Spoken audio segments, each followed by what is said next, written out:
ದೇಶದಲ್ಲೂ ಕೂಡ ಕಾಂಗ್ರೆಸ್ಸಿನ ಓಟಿನ ಪ್ರಮಾಣ 3% ಜಾಸ್ತಿ ಆಗಿದೆ. ಇಡೀ ದೇಶದಲ್ಲಿ 3% ಕಾಂಗ್ರೆಸ್ಗೆ ಮತ ಜಾಸ್ತಿ ಆಗಿದೆ. ಯಾಕಂದರೆ ಭಾರತೀಯ ಜನತಾ ಪಕ್ಷದವರು ಅಧಿಕಾರದಲ್ಲಿದ್ದರು, NDA ಅಧಿಕಾರದಲ್ಲಿತ್ತು. ಮತ್ತು ಎಲ್ಲರೂ ಕೂಡ ನರೇಂದ್ರ ಮೋದಿಯವ್ರ ಮುಖ ನೋಡಿ ವೋಟ್ ಕೊಡಿ, ನರೇಂದ್ರ ಮೋದಿ ಅವ್ರಿಗೆ ವೋಟ್ ಕೊಡಿ ಅಂತ ಕೇಳ್ತಾ ಇದ್ರು. ನರೇಂದ್ರ ಮೋದಿಯವ್ರ ಮುಖ ನೋಡಿ ವೋಟ್ ಕೊಡಿ ಅಂತ ಕೇಳಿದರು. 2019ರಲ್ಲಿ 303 ಸ್ಥಾನಗಳನ್ನು ಗೆದ್ದಿದ್ರು.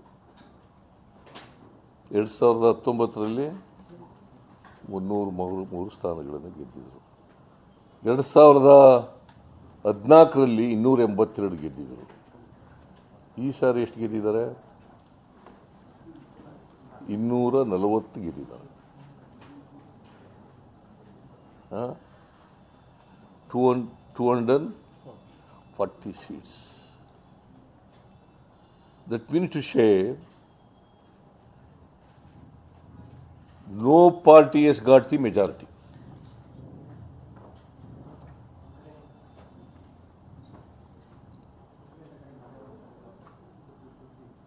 No party has got the majority. 240 ಅಂತ 272 ಬರಬೇಕು ಮೆಜಾರಿಟಿಗೆ. 272 ಬಂದ್ರೆ ಮಾತ್ರ majority. BJP may be A single largest party, but it has not got the simple majority.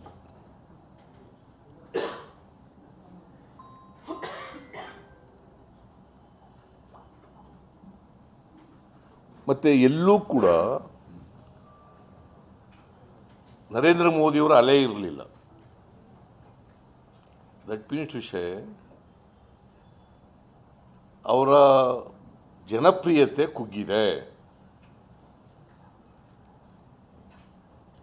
ರಿಸಲ್ಟನ್ನು ನೋಡಿದಾಗ ಬಹಳ ಸ್ಪಷ್ಟವಾಗಿ ಅವರ ಜನಪ್ರಿಯತೆ ಕುಗ್ಗಿದೆ ಅಂತಕ್ಕಂಥದ್ದು ಬಹಳ ಸ್ಪಷ್ಟವಾಗಿ ಮೇಲ್ನೋಟಕ್ಕೆ ಗೋಚರಿಸ್ತದೆ.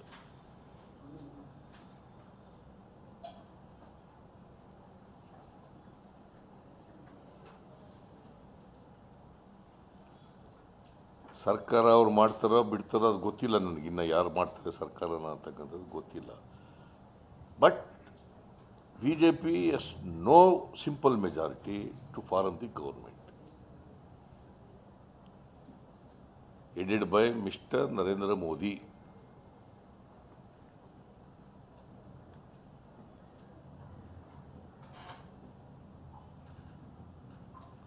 ನರೇಂದ್ರ ಮೋದಿಯವರು ಕೊನೆಗೆ ಇದು ಗೊತ್ತಾಗಿ ನಾನು ಹೇಳ್ತಾ ಇದ್ದೆ, ಚುನಾವಣಾ ಪ್ರಚಾರ ಸಭೆಗಳಲ್ಲೂ ಕೂಡ ಹೇಳ್ತಾ ಇದ್ದೆ, ಮೋದಿಯವರಿಗೆ ಸೋಲ್ತೀವಿ ಅಂತ ಗೊತ್ತಾಗಿ ಧರ್ಮದ ಹೆಸರಿನಲ್ಲಿ ಜಾತಿ ಹೆಸರಿನಲ್ಲಿ ವೋಟ್ ಕೇಳಲಿಕ್ಕೆ ಪ್ರಾರಂಭ ಮಾಡಿದ್ರು. ಆಮೇಲೆ ನೇರವಾಗಿ ಮುಸ್ಲಿಮಾನರನ್ನ ಅಟ್ಯಾಕ್ ಮಾಡಲಿಕ್ಕೆ ಪ್ರಾರಂಭ ಮಾಡಿದ್ರು.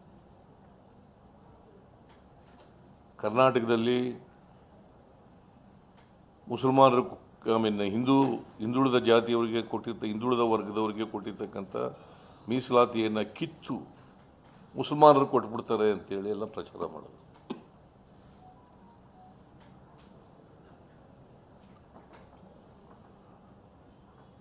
ಅವ್ಯಾವು ಕೂಡ ವರ್ಕೌಟ್ ಆಗಲಿಲ್ಲ. ಸುಳ್ಳುಗಳು, ಕೋಮುವಾದದ ಮೇಲೆ ಮತ ಕೇಳದ್ದು ಅವ್ಯಾವು ಕೂಡ ವರ್ಕೌಟ್ ಆಗಿಲ್ಲ.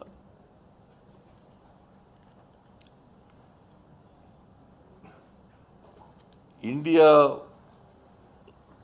ಗ್ರೂಪ್ಸ್ಗೆ ಸುಮಾರು 134-135 ವೋಟ್ಗಳು ಸ್ಥಾನಗಳು ಜಾಸ್ತಿ ಆಗ್ತವೆ.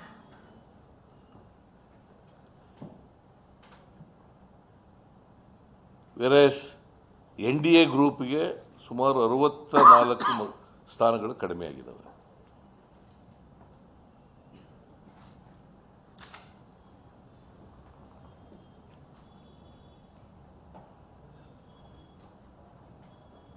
It's a defeat of the BJP at the national level, not here.